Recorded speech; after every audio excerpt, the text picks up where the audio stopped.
Hello students, welcome back to my YouTube channel exam based classes.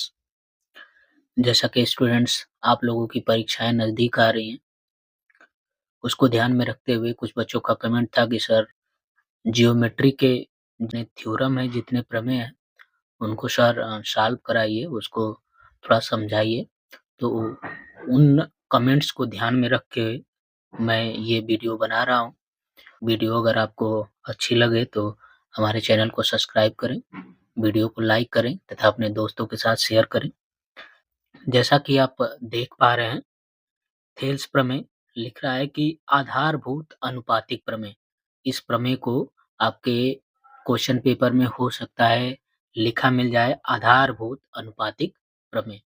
इस प्रमेय में कहता है स्टूडेंट्स कि एक त्रिभुज, कोई त्रिभुज है, उसकी किसी एक भुजा के समांतर कोई एक सरल रेखा खींची जा रही है और वो सरल रेखा उस त्रिभुज के अन्य 2 भुजाएँ जो होंगी, उन 2 भुजाओं को किसी न किसी बिंदु पर काटती होगी और जब उन 2 भुजाओं को वो किसी न किसी बिंदु पर काटती होगी, तो वो बिंदु उन 2 भुजाओं को जिस अनुपात में बाँटेंगे, वो अनुपात दोनों के लिए क्या होगा स्टूडेंट्स?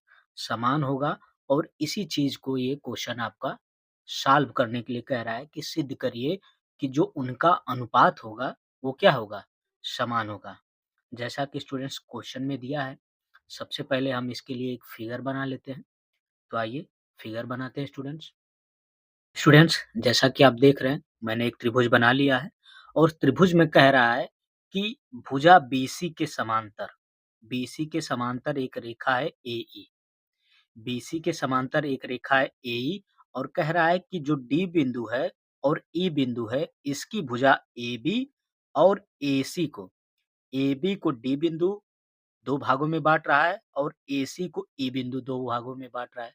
तो स्टूडेंट्स वही कह रहा है क्वेश्चन कि इनका जो अनुपात होगा यानी एडी बटा डीबी और एई बटा ईसी जो अनुपात होगा वो बराबर होगा। या तो स्टूडेंट्स ये कहेगा या तो पूरा इसका एक पूरी भुजा ले लेगा, एबी और बटा में एडी दे देगा और कहेगा कि बराबर होना चाहिए एसी बटा एई के। या तो स्टूडेंट्स कहेगा कि डीबी बटा एबी या फिर ईसी बटा एसी, ये स्टूडेंट्स इस अनुपात को कहेगा कि ये अनुपात बराबर है। तो आइए आपके इस क्वेश्चन को हल करते हैं। ओके स्टूडेंट्स, सबसे पहले हम लिखेंगे कि दिया है।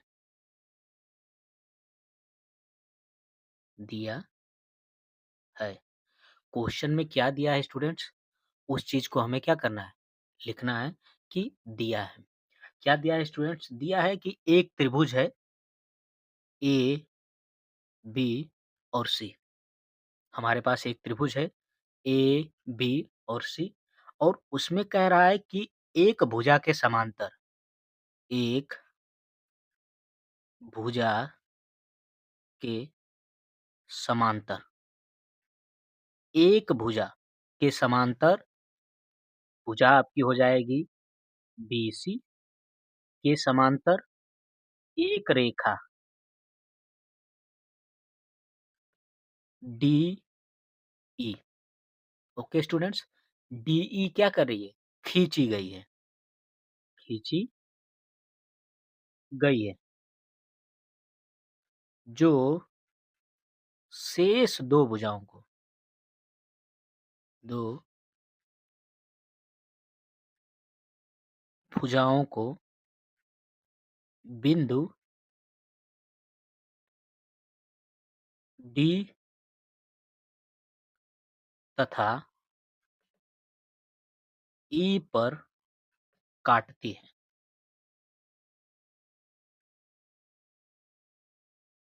जैसा कि स्टूडेंट्स कह रहा है क्वेश्चन कि ए बी भुजा को, ए बी भुजा को डी बिंदु पर तथा एसी भुजा को ई बिंदु पर, ई बिंदु पर स्टूडेंट्स काट रही है। तो क्वेश्चन कह रहा है कि तो सिद्ध कीजिए, तो सिद्ध कीजिए कि AD बटा AB बराबर हो AE बटा EC के।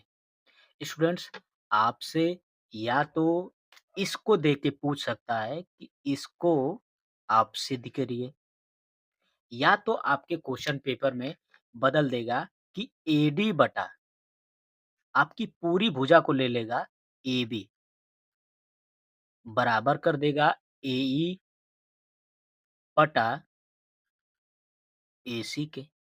या तो आपसे क्वेश्चन में इसको सिद्ध करने के लिए कह सकता है, या तो फिर कह सकता है कि DB बटा AB बराबर EC बटा AC। इसको सिद्ध करने के लिए कह सकता है कि इनका जो अनुपात है वो क्या है स्टूडेंट्स? समान है। और इसके बाद हमें क्वेश्चन पेपर में लिखनी होती है रचना।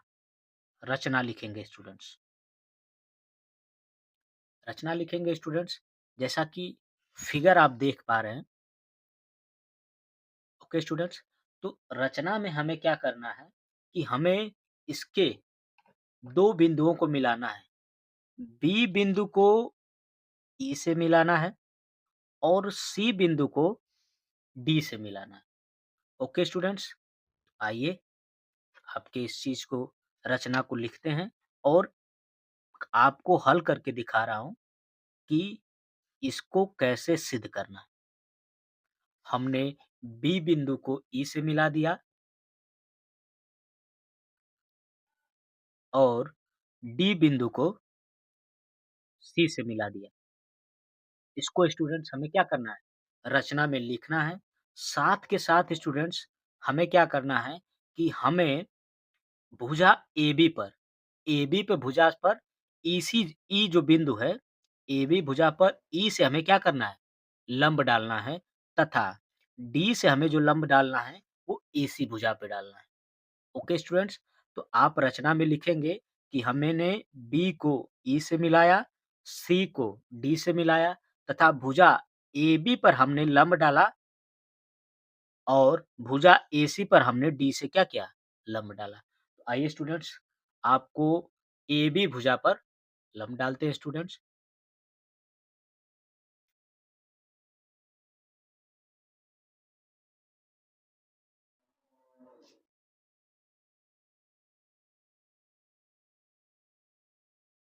ये हो गया स्टूडेंट्स E से AB भुजा पर लंब और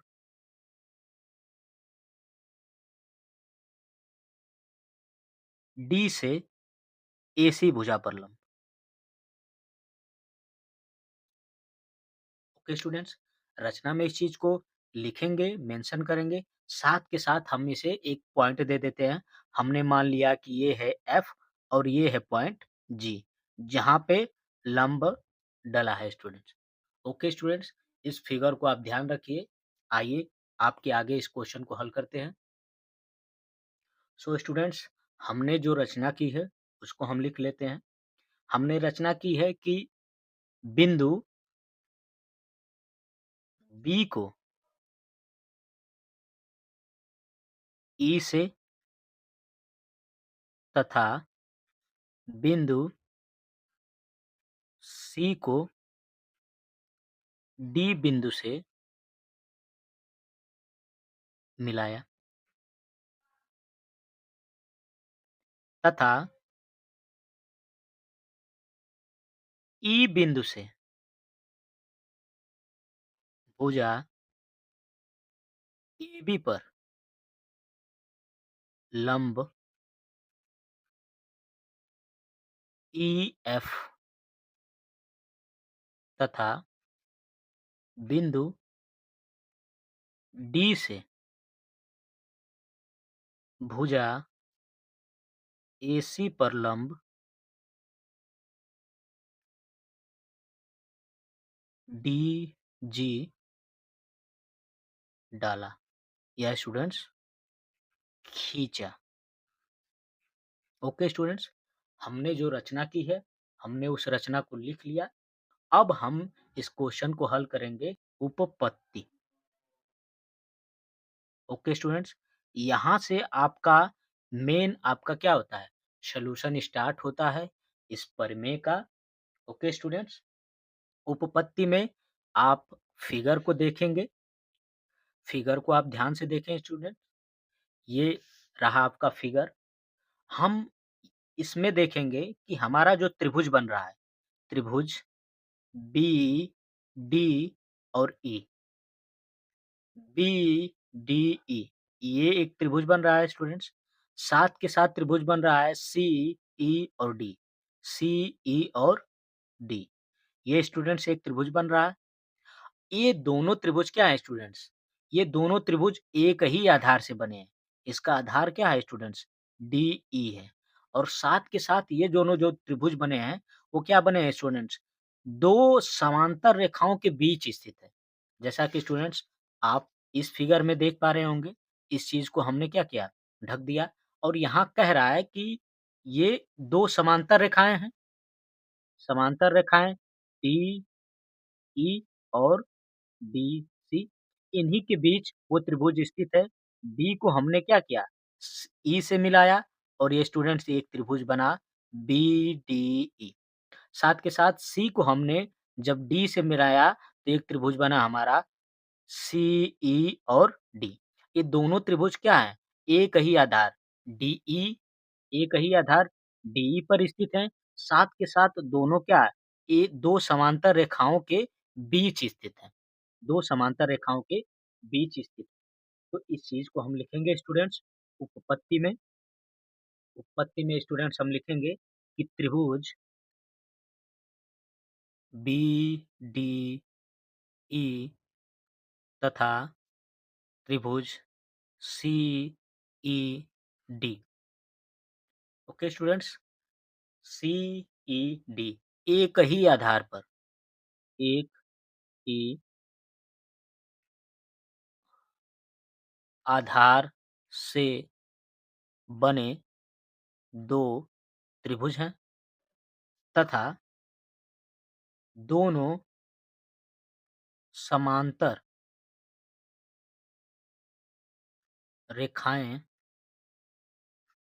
बीसी समांतर डीई के बीच स्थित हैं।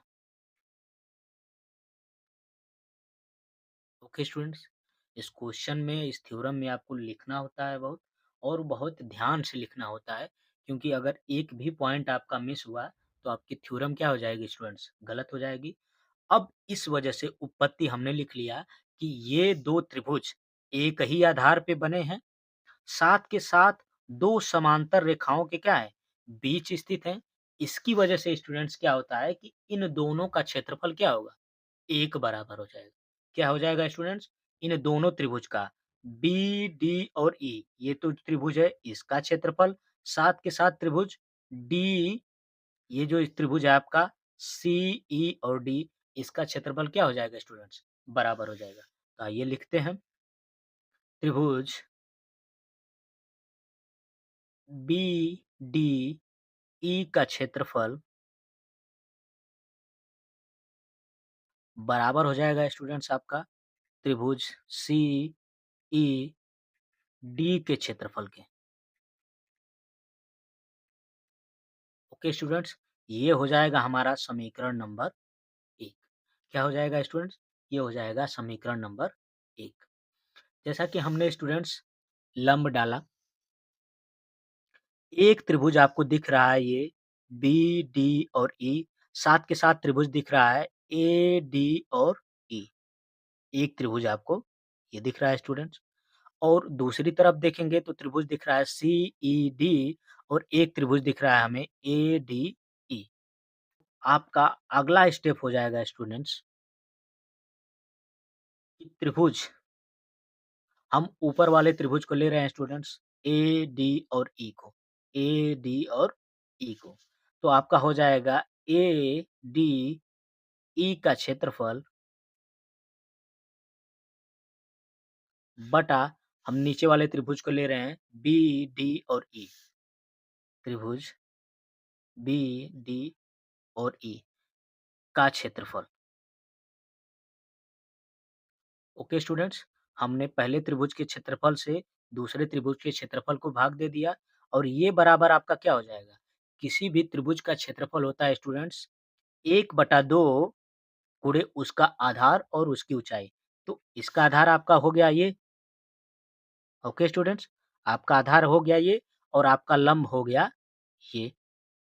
तो हो जाएगा 1/2 AD इंटू आपका लंब EF। ओके स्टूडेंट्स, बटा में हो जाएगा किसी त्रिभुज में कैसे-कैसे लंब डाला गया है। जैसे त्रिभुज देख रहे हैं स्टूडेंट्स, ये है त्रिभुज, इस बिंदु से लंब डालते हैं इस शिखर से, तो यहाँ लंब पड़ता है स्टूडेंट्स। यहाँ से लंब डालते हैं भुजा AC पर, तो यहाँ स्टूडेंट्स लंब पड़ता है और बिंदु स C से जब लंब डालते हैं AB भुजा पे, तो यहाँ लंब बनता है स्टूडेंट्स। आप अगले फिगर में देख रहे हैं कि एक ये एक छोटा त्रिभुज है, इसकी ये 2 भुजाएँ बड़ी हैं और ये भुजा छोटी है। तो इस भुजा पे जब हम लंब डालेंगे स्टूडेंट्स, तो यहाँ आएगा, ना कि इस त्रिभुज के बीचों-बीच जाएगा। उसका लंब कहाँ पड़ेगा स्टूडेंट्स? यहाँ पड़ेगा और यहाँ से ये 90 डिग्री का कोण बनाएगा। इसी तरह स्टूडेंट्स आप देखेंगे ये अधिक कोण त्रिभुज है। अधिक कोण त्रिभुज है तो अधिक कोण त्रिभुज में ऐसा नहीं है कि इसका लंब यहाँ से यहाँ पड़ेगा। अगर ये आधार है इसके लिए, तो इसका लंब स्टूडेंट्स क्या हो जाएगा? ये हो जाएगा। आधार ये और इसकी ऊँचाई ये लंब हो जाएगा इसके लिए स्टूडेंट्स। उसी प्रकार हमारे इस फिगर में अगर ये आधार है बी, डी और ई का, तो इसके लिए लंब स्टूडेंट्स क्या हो जाएगा? ई और एफ। आइए लिखते हैं। तो 1/2 गुणे आधार क्या है हमारा स्टूडेंट्स? डी, बी गुणे इसकी जो ऊँचाई है वो है भी क्या है स्टूडेंट्स? ई, एफ। इस हिसाब से हम देखेंगे तो 1/2 से हमारा 1/2 कट जाएगा स्टूडेंट्स और EF से स्टूडेंट्स EF कट जाएगा। तो हमें मिलेगा क्या स्टूडेंट्स? AD बटा DB। ये हो जाएगा स्टूडेंट्स हमारा समीकरण नंबर 2। ओके स्टूडेंट्स, आइए आगे चलते हैं। इसी प्रकार स्टूडेंट्स हम देखेंगे कि त्रिभुज CED CED तथा त्रिभुज AED AED, ठीक है? ये त्रिभुज चूँकि सेम ही है स्टूडेंट्स, तो इसके लिए क्या हो जाएगा स्टूडेंट्स? इसके लिए हो जाएगा ये इसका आधार हो जाएगा स्टूडेंट्स और इसकी जो ऊँचाई हो जाएगी वो हो जाएगी DG। इसकी ऊँचाई क्या हो जाएगी स्टूडेंट्स? DG। और इस त्रिभुज में देखेंगे तो इसके लिए त्रिभुज अगर इस चीज़ को आधार मान रहे हैं, तो ये हमारी क्या हो जाएगी स्टूडेंट्स? ये ऊँचाई हो जाएगी इस त्रिभुज की। ओके स्टूडेंट्स, आगे चलते हैं। तो स्टूडेंट्स आपका हो जाएगा त्रिभुज AED का क्षेत्रफल बटा त्रिभुज CED का क्षेत्रफल बराबर क्या हो जाएगा स्टूडेंट्स? 1/2 इस त्रिभुज के लिए आधार हो जाएगा स्टूडेंट्स AE और ऊंचाई हो जाएगी स्टूडेंट्स DG बटा में हो जाएगा 1/2 त्रिभुज CED। त्रिभुज CED के लिए जो आधार होगा स्टूडेंट्स वो हो जाएगा EC और गुणे इसकी ऊंचाई क्या हो जाएगी स्टूडेंट्स? DG। और देखेंगे तो 1/2 से 1/2 कट गया, DG से स्टूडेंट्स क्या हो जाएगा? DG कट जाएगा, बराबर आ जाएगा आपका AE बटा EC। ये हो जाएगा समीकरण नंबर 3। देखेंगे कि समीकरण 1 और समीकरण 2 तथा समीकरण 3 को जब स्टूडेंट्स हम एक साथ देखेंगे, तो समीकरण 1 में स्टूडेंट्स क्या था? समीकरण 1 में था कि इस त्रिभुज का क्षेत्रफल क्या है? बराबर है और इस त्रिभुज का कंपैरिज़न हमने जब इस त्रिभुज से किया और इस त्रिभुज का कंपैरिज़न हमने जब इस त्रिभुज से किया, तो हमें जो मिला है स्टूडेंट्स, उन तीनों को ध्यान में जब रखते हैं, तो आता है स्टूडेंट्स AD बटा DB बराबर क्या हो जाएगा? AE बटा EC। ओके स्टूडेंट्स, तो ये हमारा सिद्ध करने के लिए जो दिया था, वो चीज़ हमारी क्या हो गई है? सिद्ध हो गई है, इति सिद्धम।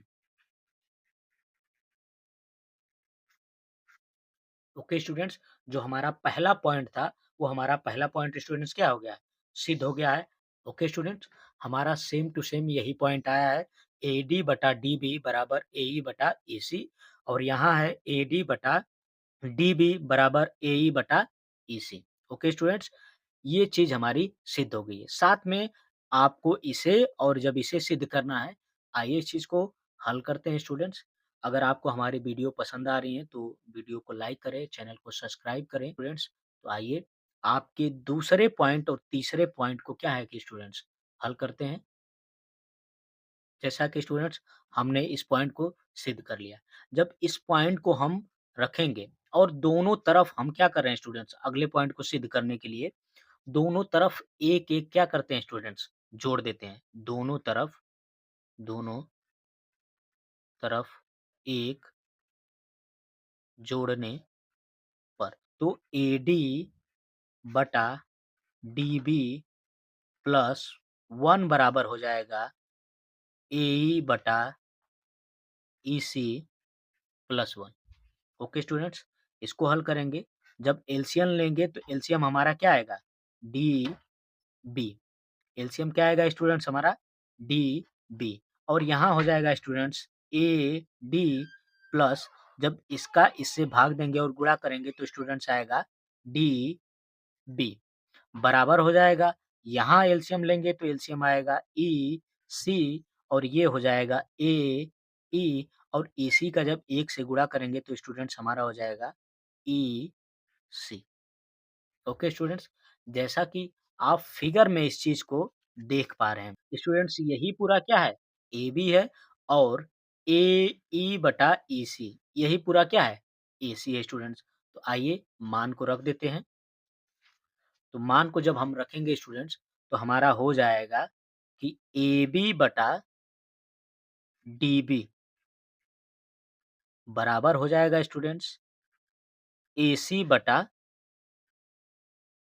EC। ये हमारा दूसरा पॉइंट भी स्टूडेंट्स क्या हो गया? सिद्ध हो गया, इति सिद्धम। ओके स्टूडेंट्स, हमारा दूसरा पॉइंट भी क्या हो गया? सिद्ध हो गया। सबसे पहले हमें क्या मिला था? AD बटा DB बराबर AE बटा EC। इसी को क्या कर देंगे स्टूडेंट्स? हम उल्टा कर देंगे। इसी को क्या कर देंगे? उल्टा कर देंगे।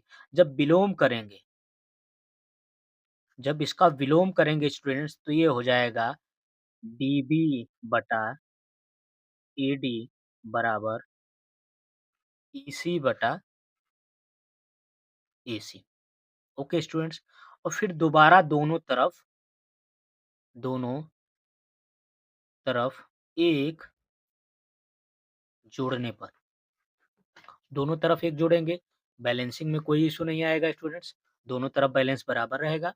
तो हो जाएगा आपका DB बटा AD प्लस 1 बराबर EC बटा AC प्लस 1। यहाँ भी स्टूडेंट्स वही सेम काम, AD यहाँ पे क्या हो जाएगा? AD स्टूडेंट्स यहाँ पे एलसीएम हो जाएगा, ये हो जाएगा DB बटा AD बराबर हो जाएगा EC बटा EC प्लस AC बटा स्टूडेंट्स क्या हो जाएगा? AC। ओके स्टूडेंट्स, ये आपका पूरा क्या है? AB और बटा में AD बराबर ये पूरा क्या है आपका? AC बटा में AE रहना चाहिए स्टूडेंट्स, ये C नहीं AE होगा, AE। ओके स्टूडेंट्स, जैसा कि आप देख पा रहे हैं, ये हमारा तीसरा पॉइंट भी क्या हो गया? सिद्ध हो गया स्टूडेंट्स। तो आपके क्वेश्चन में जो भी दे, जो भी सिद्ध करने के लिए दे, चाहे AB बटा AD बराबर AC बटा AE दे, या तो फिर AB बटा DB बराबर AC बटा EE दे, या फिर AD बराबर DB बटा AE बराबर EC दे। तीनों के तीनों पॉइंट को स्टूडेंट आप क्या कर सकते हैं? सिद्ध कर सकते हैं। ओके स्टूडेंट्स, अगर आपको हमारी वीडियो ये पसंद आ रही हो तो हमारे वीडियो को लाइक करें, चैनल को सब्सक्राइब करें। स्टूडेंट्स, इस पे क्वेश्चन भी आपके पूछे जाते हैं, तो आपके सिंपली आपके इस एक क्वेश्चन को मैं हल करके दिखाता हूँ कि ये जो थ्योरम है, इस किस तरीके के इस पे क्वेश्चन बनते हैं, किस बेसिस पे बनते हैं और आपका 110% स्टूडेंट्स इस थ्योरम से एक न एक क्वेश्चन आपके क्वेश्चन में पेपर में पूछेगा, ये मेरी गारंटी है। आइए स्टूडेंट्स, जैसा कि आपके जो बुक है, उसमें एक क्वेश्चन दिया है स्टूडेंट्स, उसी क्वेश्चन को मैं लूँगा। ओके स्टूडेंट्स, जैसा कि आपका एक क्वेश्चन दिया है, आपके बुक से मैंने इस क्वेश्चन को लिया है। कह रहा है कि एक त्रिभुज है एबीसी, ठीक है? और उसमें रेखा डी जो है उसके आधार बीसी के क्या है? समांतर है। उसमें दिया है कि एडी और एबी का जो अनुपात है 1:3 है। यदि एसी का मान 4 दिया है स्टूडेंट्स, तो एई का मान आपसे क्या कर रहा है स्टूडेंट्स? पूछ रहा है। सबसे पहले इसके लिए हम एक फिगर बनाएँगे, जैसा कि स्टूडेंट्स हम एक त्रिभुज बना लेते हैं।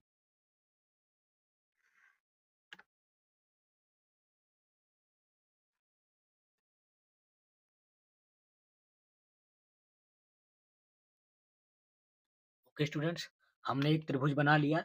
ये हो गया हमारा पॉइंट ए, ये हो गया हमारा पॉइंट बी और ये हो गया हमारा पॉइंट सी। ओके स्टूडेंट्स, ये हमारा पॉइंट हो गया सी। और कह रहा है कि इसी बीसी भुजा के समांतर एक रेखा खींची गई है डीई। हमने एक रेखा खींच दी डीई, जो भुजा बीसी के क्या है? समांतर है। डीई हमने खींच दी। ओके स्टूडेंट्स, और क्वेश्चन में कह रहा है कि एडी अनुपाते एबी पूरा लिया है स्टूडेंट्स। जैसा कि मैंने थ्योरम में तीनों थ्योरम आपको क्या किए हैं? समझाए हैं। उसी पे कह रहा है कि एडी बटा एबी। तो जैसा कि थ्योरम में है कि अगर एडी बटा एबी हो, एडी बटा एबी हो, तो होगा एई बटा एसी, एई बटा एसी। ये होगा आपके थेल्स प्रमेय की थ्योरम के अनुसार, जो मैंने अभी आपको थ्योरम क्या की? हल करके बताई, सिद्ध करके बताई। एडी बटा एबी, तो एई बटा क्या हो जाएगा? एसी। और यहाँ आपको इसका मान उसने क्या किया है? दे दिया है। साथ के साथ आपको एसी का मान भी वो क्या किया है? आपको दे दिया है। तो आइए मानों को रखते हैं। जैसा कि एडी अनुपाते एबी दिया है 1:3, तो 1:3, 1/3 बराबर एई बटा एसी का मान दे दिया है स्टूडेंट्स 4। एसी का मान क्या दिया है स्टूडेंट्स? एसी का मान दे दिया है आपका 4। आइए तिर्यक गुणा करेंगे आप, तो एई गुणे 3 बराबर हो जाएगा 4। तो एई का जो मान होगा स्टूडेंट्स, वो हो जाएगा 4/3। ये हो जाएगा आपका आंसर। ओके स्टूडेंट्स, ये आपका आंसर हो जाएगा। चाहे तो आप इसे क्या कर सकते हैं, आप भाग देंगे पूरे के पूरे तरीके से, दशमलव में जाएगा, इसको हल करेंगे। 3 एकम 3 दशमलव 3 तिली के 9 और 3 तिली के 9 ऐसे करके क्या आ जाएगा स्टूडेंट? अनलिमिटेड तक जाएगा और ये हो जाएगा आपका आंसर। इसी तरीके के क्वेश्चन आपके क्वेश्चन पेपर में पूछता है और बहुत ही ये क्या है? सिंपल है। आपको ये थ्योरम पता है तो आप किसी भी तरीके की कोई भी क्वेश्चन हल कर सकते हैं। Okay students,